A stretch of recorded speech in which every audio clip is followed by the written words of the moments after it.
2024లో sun Risers Hyderabad cricket ప్రపంచానికి సరికొత్త పంతా పరిచయం చేసింది. 250+ స్కోర్ సాధించటం సర్వసాధారణం అన్నట్లుగా పరుగుల వరద పారిస్తూ రికార్డులు బద్దలుకొట్టింది.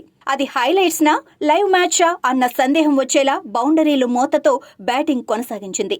భీకర బ్యాటర్లకు తోడుగా పవర్ఫుల్ బౌలింగ్ లైనప్తో వరుస విజయాలతో హోరెత్తించింది. అంతిమంగా ఐపీఎల్ 2024లో ప్లే ఆఫ్కు చేరుకుంది.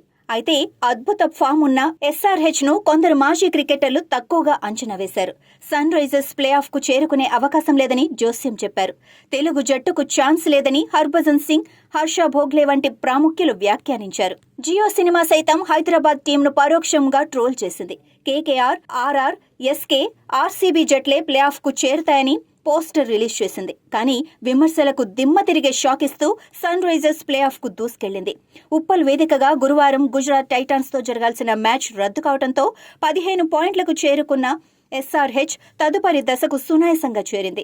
ఇక హైదరాబాద్ టీం టాప్ 2 స్థానంపై గురిపెట్టింది. పంజాబ్ కింగ్స్ తో జరిగే ఆఖరి లీగ్ మ్యాచ్ ను గెలిచి పాయింట్ల పట్టికలో మెరుగైన స్థానంలో నిలవాలని భావిస్తోంది. కోల్కతా చేతిలో రాజస్థాన్ రాయల్స్ ఓడి పంజాబ్ పై మన జట్టు గెలిస్తే సన్ రైజర్స్ క్వాలిఫైర్ 1 కు చేరుకోవచ్చు.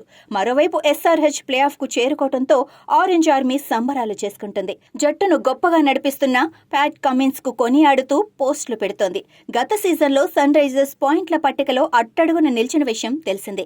ఈ సీజన్లో సారథి బాధ్యతలు అందుకున్న కమిన్స్ జట్టును ప్లే ఆఫ్ కు చేర్చాడు. అలాగే ప్లే ఆఫ్ కు చేరారని జోస్యం చెప్పిన మాజీ క్రికెటర్లపై ట్రోలింగ్ చేస్తోంది.